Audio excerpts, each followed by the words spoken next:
জানিস অনেকদিন পিকনিক করা হয়নি, তাই ভাবছি এবার একটা জমিয়ে পিকনিক করা যাক।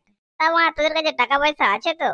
হ্যাঁ গিটুদা, তুমি ঠিক বলেছো, অনেকদিন পিকনিক টিকনিক হয়নি বলেই আমার মনটা খারাপ হয়ে যাচ্ছিল।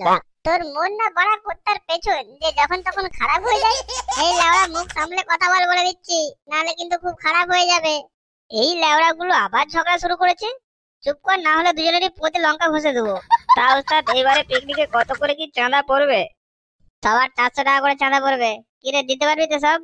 400 টাকা? 400 টাকা শুনে কি গাঁর ফেটে গেল নাকি রে? এই লেওড়া চঙ্কু, তুই কিন্তু আমার আবার পেছনে লাগছিস। আমি কিন্তু মাথা গরম হয়ে গেলে তোর ফোন মেরে দেবো। লেওড়া, 400 টাকা হোক বা 4,000, আমার কাছে কোনো ব্যাপার না। টাকা আমার হাতের ময়লা, ঠিক আছে? ঠিক আছে ঠিক আছে, সবাই কালকে 400 টাকা করে নিয়ে আসবি, আর বাকিটা আমি দেখে নেবো। চল এবার সব।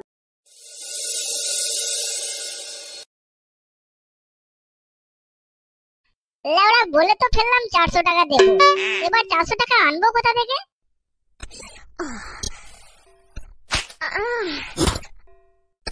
এইবার এটা আবার কিসের আওয়াজ? বোনটাই বা লড়ছে কেন? এই কি হচ্ছে এটা? বাড়া, এই আওয়াজটা তো কোথাও শুনেছি শুনেছি মনে হচ্ছে। এই বাড়া, কে রে ওখানে? এই লেওড়া গুলো তাড়াতাড়ি বেরো বলে দিচ্ছি, নাহলে কিন্তু এক্ষুনি ইট ছুঁড়ে দেবো। এই বাড়া, তুই না কালুয়ার বউ?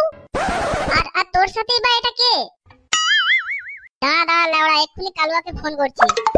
এই প্লিজ বলো না ওকে, তুমি যা চাইবে তাই পাবে। এই বাড়া বলে কি রে? এই সুযোগ বাড়া হাতছাড়া করলে হবে না। আচ্ছা আচ্ছা, ঠিক আছে ঠিক আছে, 1,000 টাকা লাগবে। 1,000 টাকা? হ্যাঁ, 1,000 টাকা।